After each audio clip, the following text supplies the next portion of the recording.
There is a fish alive today with a brain, relative to its body, larger than that of any shark on Earth.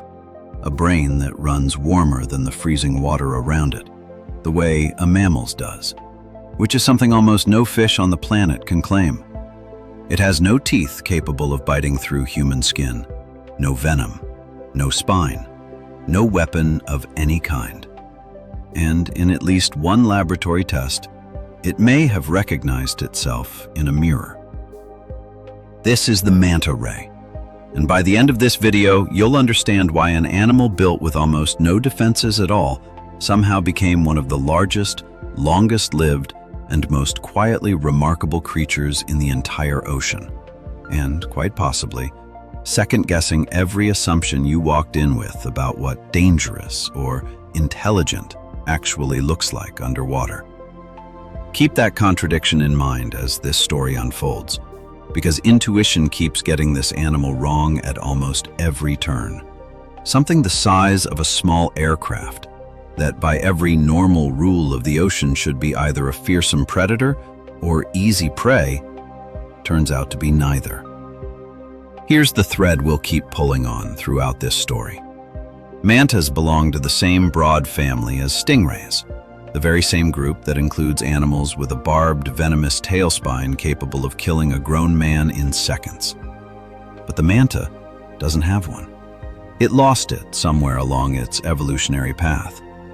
So how does a 2,000-kilogram animal with essentially no built-in weapon survive in an ocean full of sharks and orcas?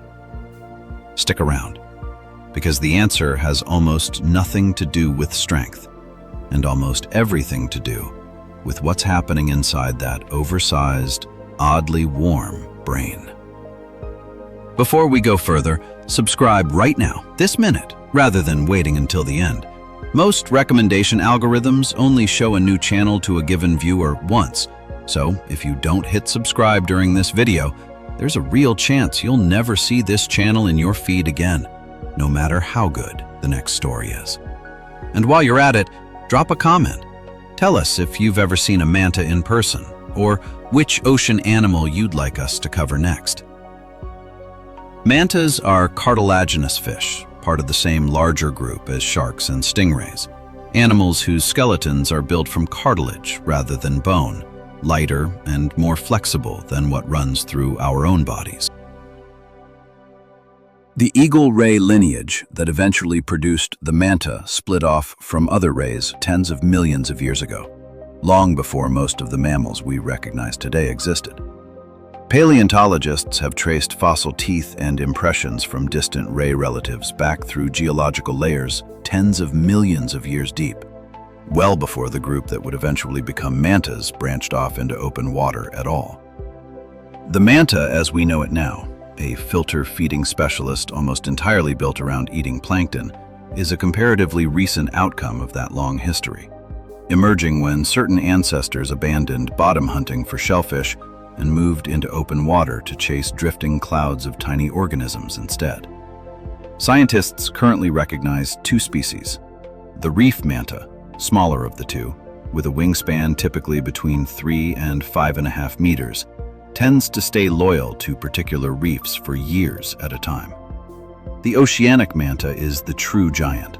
Wingspan can exceed 7 meters. Weight can top 2 tons. Heavier than an adult rhinoceros, and wider across than a basketball court is long. Lay a manta of that size flat across an ordinary apartment floor, and it would easily span 2 connected rooms. Its heart, tasked with pumping blood through a body weighing over 2 tons, is roughly comparable in mass to the heart of an adult horse, even though a manta's overall anatomy sits much closer to a shark's than to any mammal's. Some researchers argue for a third, not yet formally confirmed species living in Caribbean waters, and the final classification of mantas remains an open question within the field. The nickname devilfish wasn't invented for no reason. For centuries, pearl divers and fishermen across different parts of the world genuinely believed mantas could wrap a person in their enormous fins and drag them down to drown. And a dark silhouette rising from the deep toward the surface is, admittedly, unsettling enough to fuel that kind of legend. As late as the mid-20th century, some coastal communities organized actual manta hunts driven purely by that fear, not for meat or any practical use. The reality turned out to be the exact opposite of the myth. Science has never confirmed a single case of a manta deliberately attacking a human being, and as underwater photography became more accessible, that fear gradually gave way to the tourism industry we'll get to later in this story. The first thing anyone notices up close are two horn-like flaps in front of the mouth. The reason this family of rays picked up the old nickname devilfish, a name that has almost nothing to do with how they actually behave. Those flaps are called cephalic lobes, and they have nothing to do with weaponry. The manta curls them into a funnel shape and uses them to direct plankton-rich water straight into its mouth. When food is abundant, it unfurls those lobes into a wide scoop and essentially swallows entire clouds of tiny crustaceans and fish larvae, pushing the water through gill plates that act as a natural filter, fine enough to catch prey a fraction of a millimeter across, before releasing clean water back into the sea. But that's not the only strange thing about how a manta is built. Compare it to a stingray, which carries a barbed, venomous spine on its tail capable of punching through a rubber sole and causing a genuinely dangerous wound. A manta has a tail too, long, thin, whip-like, but no spine, no venom, nothing. At some point in its evolutionary history, the manta simply gave up that weapon entirely, and that's part of the answer to the question we opened with. Losing the spine freed up resources for other things, for growing larger, for perfecting filtration, and, strangely enough, for building a nervous system unlike almost anything else among its cartilaginous relatives. Relative to body size, a manta's brain is the largest of any fish known to science, bigger in proportion than a shark's. And there's more. Around certain regions of the brain and eyes, mantas have a rare structure that functions almost like internal heating, keeping those tissues warmer than the surrounding water even during deep, cold dives after plankton. For a fish, this is extraordinarily unusual. The overwhelming majority of cartilaginous fish are entirely cold-blooded, their body temperature matching whatever water they happen to be swimming through. In mantas, it's specifically the brain that gets this extra warmth, almost as if evolution went out of its way to protect this animal's ability to process information, even at an energetic cost, in places where food might barely exist at all. Scientists explain this in fairly unromantic terms. The extra heat isn't necessarily a sign of intelligence in any human sense. It's more likely a tool for processing visual information quickly in cold, dim conditions, where ordinary cold-blooded nerve tissue would otherwise slow down. In other words, the manta needs it to react fast and coordinate an enormous body while swimming at depth. But behind that purely functional explanation sit some far more controversial findings. In one experiment, researchers placed a mirror inside a tank housing a manta and simply watched what happened. Instead of reacting as though another manta had appeared, showing aggression, courtship behavior, or an attempt to approach and investigate a stranger, the animal began repeating unusual, novel movements that had never been documented in any other context, releasing air bubbles repeatedly, spinning in odd patterns, moving its head toward and away from the glass over and over. Part of the scientific community interprets this as a possible sign of self-recognition, an ability confirmed with real confidence in only a handful of species, certain primates, elephants, dolphins, and magpies among them. Other researchers remain far more cautious, arguing the mirror test wasn't designed for an animal whose anatomy and way of sensing the world differ so radically from ours. But mirror behavior is only one thread in a much larger pattern of unexpectedly social behavior. Reef mantas, in particular, turn out to be surprisingly homebound for an animal their size. Researchers running long-term photo ID surveys off the same islands have found that many individuals stay loyal to one stretch of reef for decades, leaving only for brief seasonal trips and reliably returning, almost like a migratory bird coming back to the same nesting site year after year. That loyalty makes local populations especially vulnerable.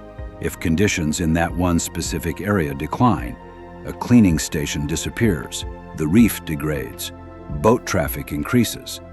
The animal is far less likely to simply relocate to a healthier stretch of reef nearby, which is part of why local extinctions of reef manta populations have happened, even in regions where the species as a whole remains widespread elsewhere. Along their home reefs, mantas regularly stop at specific coral outcroppings known as cleaning stations. Small fish and cleaner shrimp gather there, and the manta hovers almost motionless, pectoral fins slightly raised, as if inviting the work to begin. The fish swim directly into its gill slits and under the folds of its skin, picking off parasites and dead tissue. The manta holds still for minutes at a stretch, despite needing constant forward motion to keep water and oxygen flowing across its gills. It's effectively trading swimming efficiency for hygiene, and it does this again and again, returning to the same specific stations for years, which points less toward random behavior and more towards something close to a learned, almost ritual habit. At the busiest cleaning stations, multiple mantas sometimes form an orderly queue, circling nearby and taking turns rather than crowding in all at once. Behavior divers have documented repeatedly at well-known sites, though nobody has fully worked out whether it reflects a strict hierarchy, simple spatial convenience, or something closer to patience.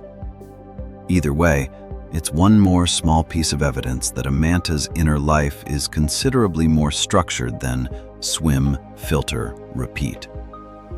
And that habit brings us to a location most people have never heard of, but that changed how scientists think about manta behavior entirely.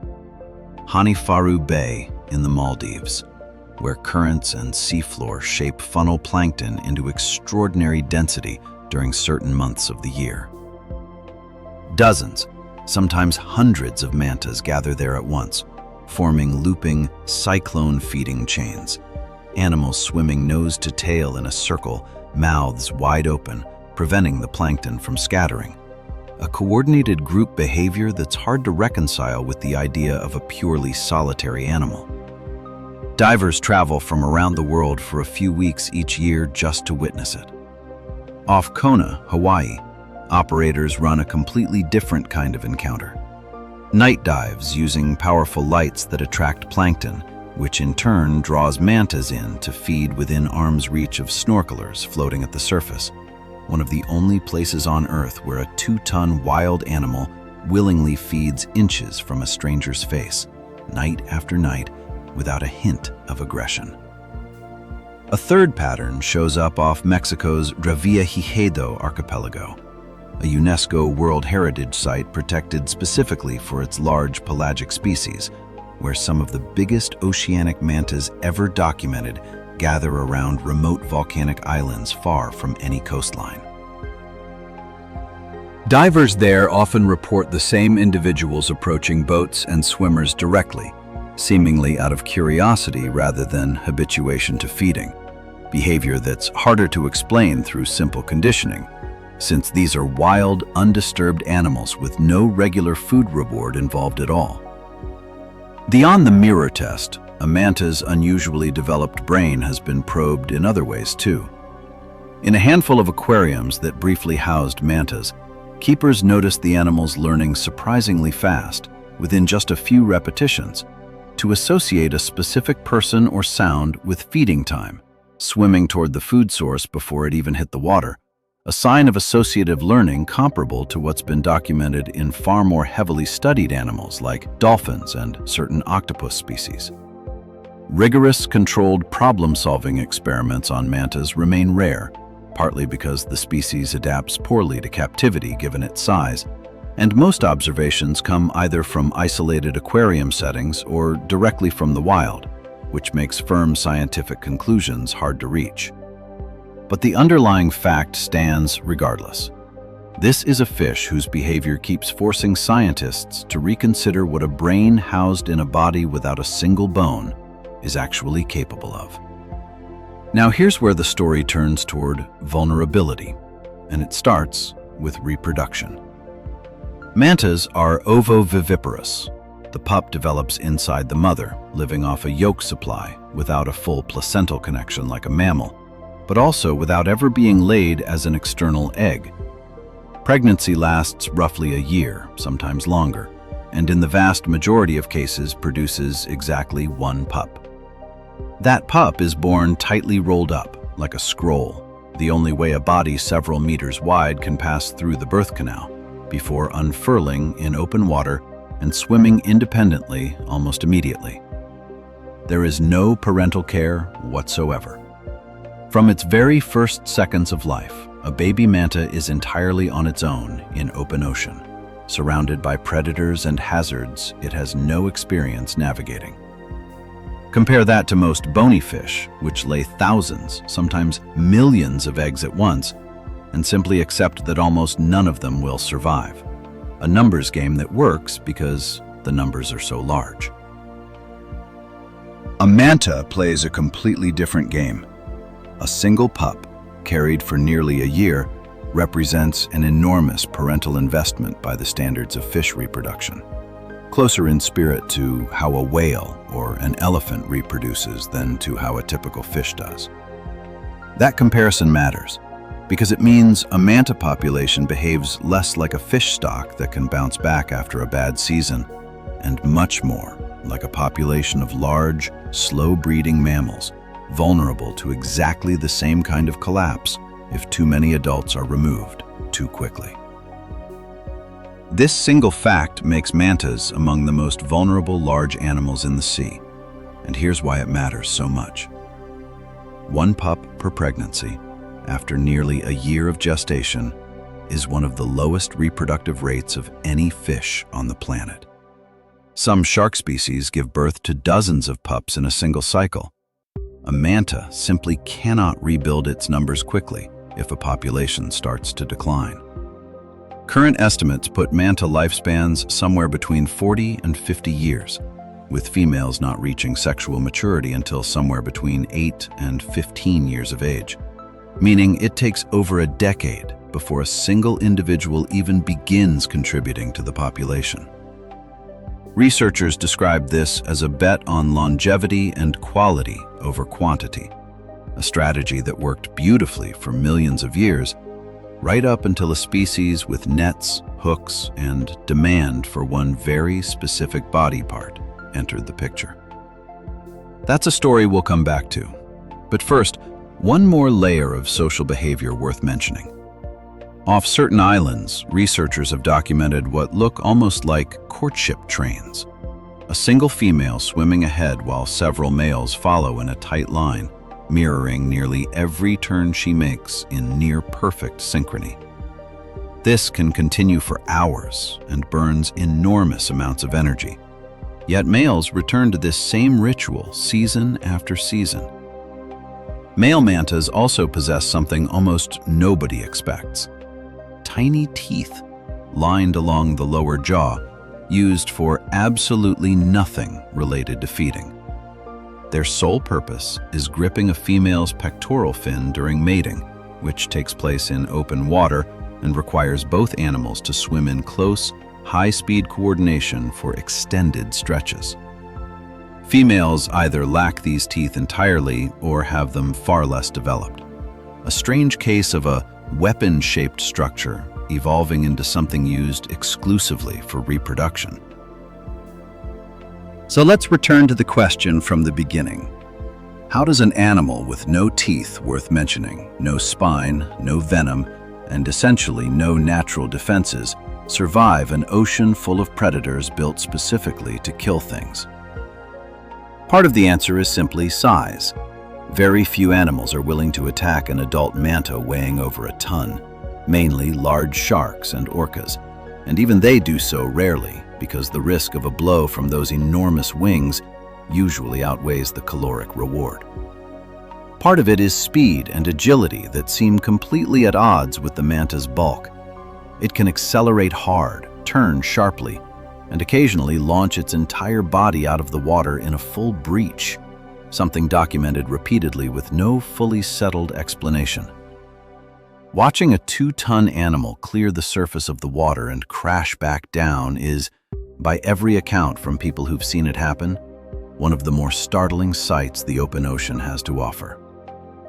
Some researchers link it to shaking off parasites or hitchhiking remoras. Others suspect it might function as a form of communication between individuals. Almost every large manta in open water travels with an entourage of remoras, fish that attach to its underside with a suction disc on their heads and ride along for enormous distances, feeding on scraps and skin parasites. For the manta, these hitchhikers cost almost nothing energetically. It barely registers their weight. But some researchers connect the sheer buildup of remoras to those mysterious breaches. One hypothesis holds that the shock of slamming back onto the surface generates a burst of force strong enough to dislodge a few unwanted passengers, not unlike how a whale sometimes breaches specifically to shake off whale lice and parasitic crustaceans. It's worth noting that mantas arrived at filter feeding entirely independently of the ocean's other two giants, the whale shark and the basking shark. None of these three are close relatives. Whale sharks and basking sharks belong to the shark order, mantas to the ray order, and their evolutionary paths split tens of millions of years ago. And yet nature invented 3 separate times, through 3 completely different routes, essentially the same solution: grow enormous and switch to eating plankton instead of hunting large prey. Biologists call this convergent evolution. Different species facing similar challenges in similar environments sometimes arrive at strikingly similar answers without being related at all. In that sense, a manta isn't an exception to the rules of the open ocean. It's one of 3 separate proofs that past a certain body size, filtering plankton simply becomes the most efficient survival strategy available. But the deepest part of the answer is the feeding strategy itself. A manta doesn't burn energy chasing down individual prey the way a predator stalking a fish or a seal would. It simply swims forward, mouth open, pushing hundreds of liters of water per minute through its gills, harvesting calories wholesale, tiny portions of zooplankton and fish larvae that mean nothing individually, but add up to enough energy to sustain an animal weighing a ton. Researchers have calculated that during an intense feeding event in plankton-rich water, a single manta can filter a volume of water comparable to a small swimming pool in just a few minutes. And that diet isn't static. During the day, near the surface, it's mostly tiny copepods and crab and shrimp larvae.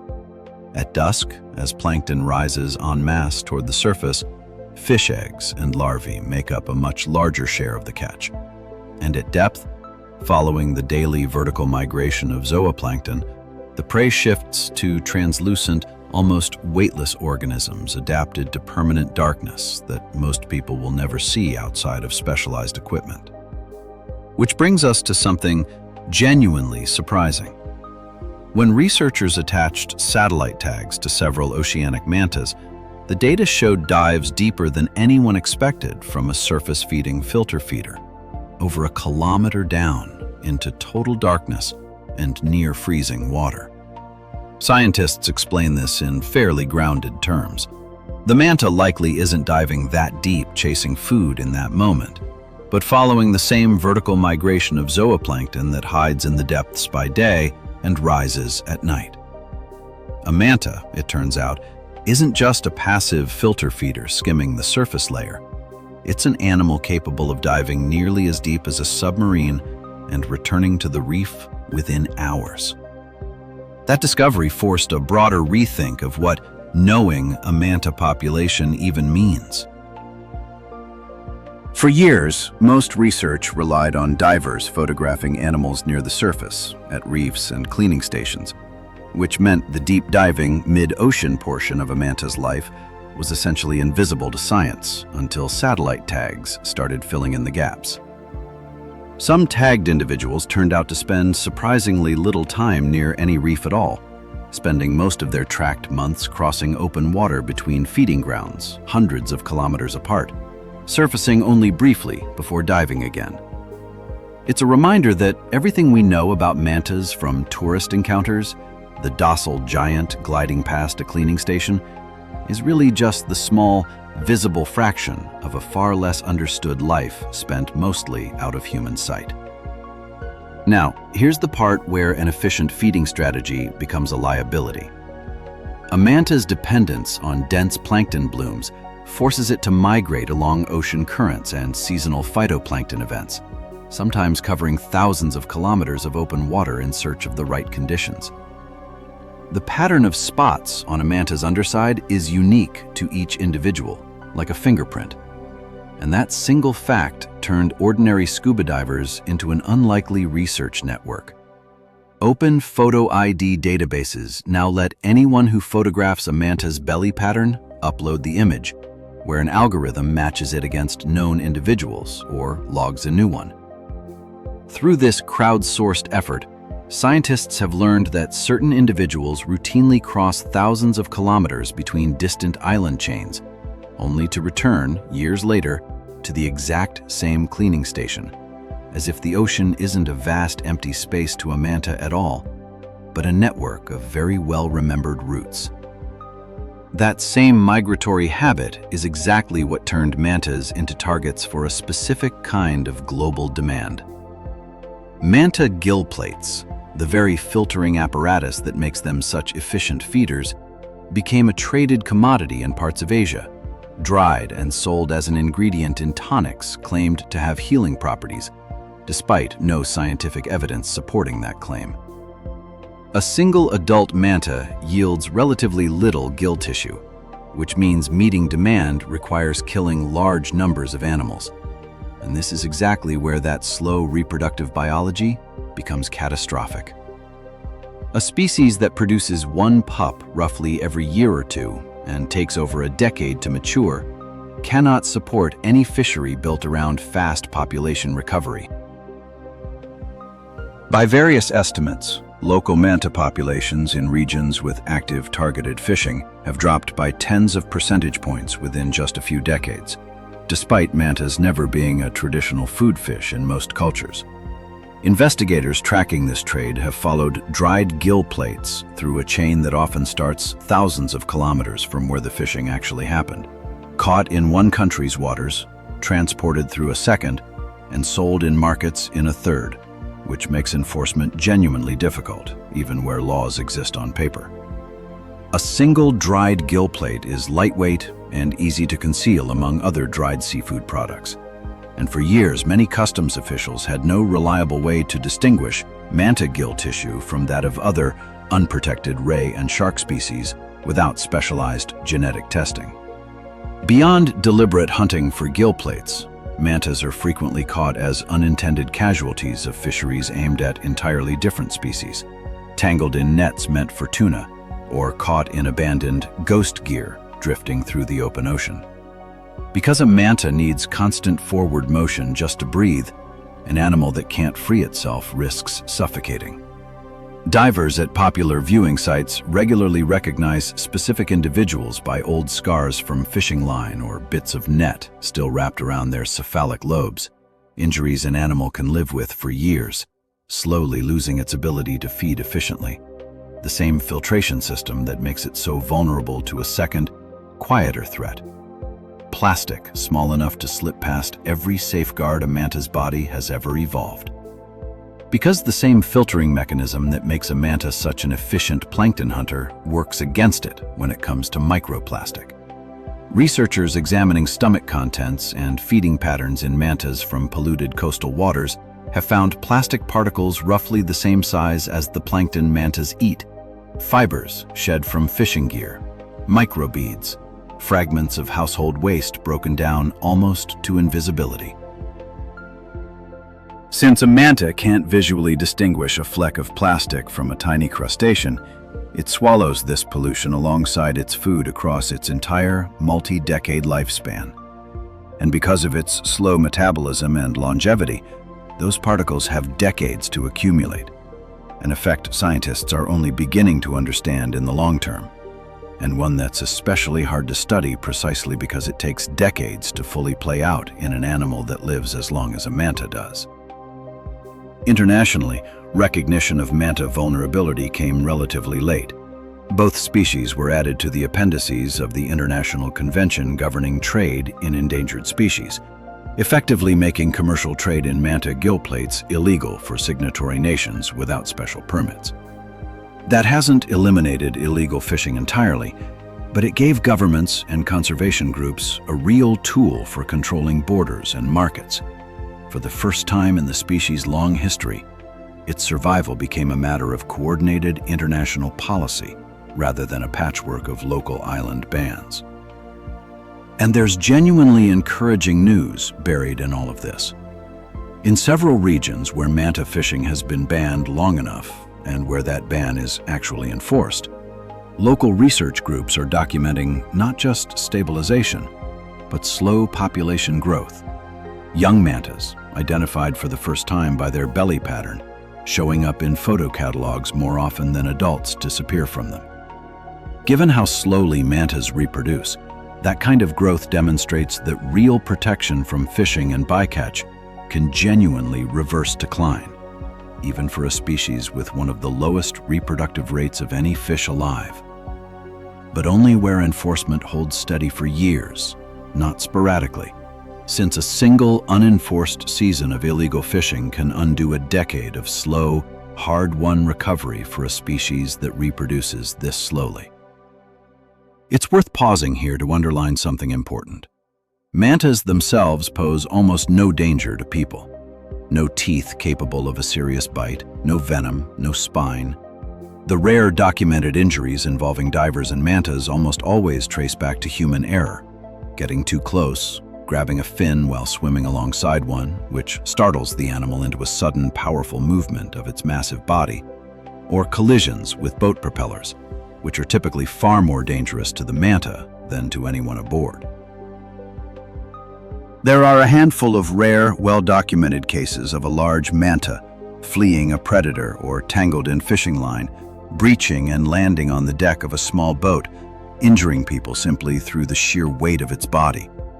But these are exceptional events, not typical behavior, and they reflect panic and flight, not aggression. Economically, a living manta is now worth vastly more than a dead one, an unusual but genuinely persuasive argument for conservation. In regions where manta tourism has taken hold, Maldives, Indonesia, coastal Mexico, Mozambique, a single adult visited by tourists again and again across its multi-decade life generates cumulative income for local economies that dwarfs whatever its gill plates would fetch on a black market. The logic behind that math is simple, even if it rarely gets applied to wild animals. A dead manta generates income exactly once, while a living manta, identifiable for life by its unique belly pattern, can bring divers back to the same reef for decades, generating far more total revenue for local guides, boat operators, hotels, and restaurants over its lifetime than its gill plates would ever have earned on a black market. Based on exactly this economic reasoning, several countries and territories have banned manta fishing outright, creating marine protected areas specifically for this species. But that same popularity has a downside operators openly acknowledge. At especially popular sites, dozens of boats and hundreds of divers can crowd around a single feeding manta at once. And while this doesn't provoke direct aggression, too many people nearby can genuinely change the animal's normal behavior, shortening feeding time, pushing it away from a favored cleaning station, or shifting it toward less convenient hours. That's why the most responsible viewing sites now enforce limits, capped numbers of swimmers in the water at once, no touching, minimum distance, slow and predictable movement near the animal.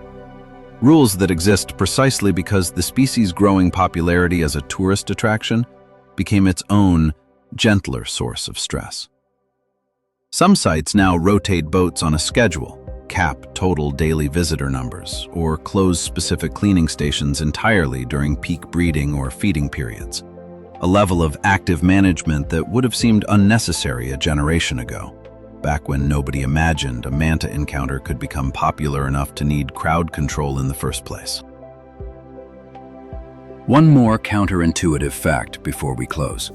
Despite its enormous size, a manta has a surprisingly low metabolism relative to its mass, which is exactly why one adult can survive for decades on a diet made almost entirely of microscopic organisms.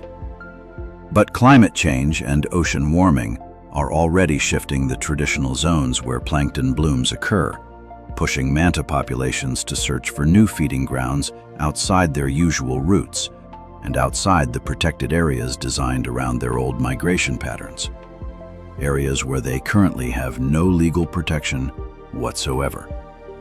That means even where the species is technically protected, its well-being depends on processes unfolding far beyond the boundaries of any single reserve, on water temperature, on ocean currents, on ocean chemistry, at a scale no single marine park can control.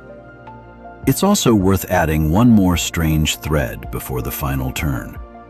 Mantas may not only recognize themselves in a mirror, but individual people they encounter repeatedly underwater. More than one dive guide at popular sites has described specific mantas seeming to behave differently around familiar divers versus strangers, approaching closer to faces they've seen dozens of times, keeping more distance from new arrivals in a group. Though rigorous statistical evidence confirming this remains thin, and these observations could easily be mistaken for ordinary variation in a large wild animal's behavior. Whatever the truth turns out to be, it's a strange thing to consider. An animal without a single bone in its body, potentially aware enough to tell one human face from another across repeated encounters spanning years. And here's the final turn that this whole story has been building toward.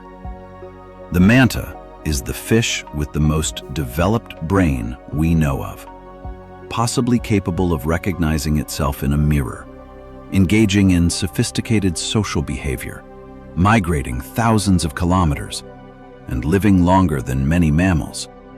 And yet it remains completely defenseless against the one real predator that entered its evolutionary story only very recently. The very existence of an animal this large, this cognitively sophisticated, and this vulnerable to humans functions almost like an indicator species. Wherever a healthy, thriving manta population still exists, the rest of that reef ecosystem is usually in good shape too, because an animal dependent on clean water, abundant plankton, and intact food chains simply cannot survive where that system has already collapsed. In that sense, spotting a manta on a dive isn't just a lucky encounter. It's a quiet piece of evidence that the water around you is doing something right. That's the story of the manta ray, one of the strangest, calmest, and most surprisingly fragile giants in the entire ocean. If you enjoyed this one, hit like and subscribe, since that's genuinely what keeps this channel going. And let us know in the comments which ocean animal you'd like us to cover next. Maybe it should be the manta's closest relative, that stingray with the dangerous spine we mentioned right at the start of this story.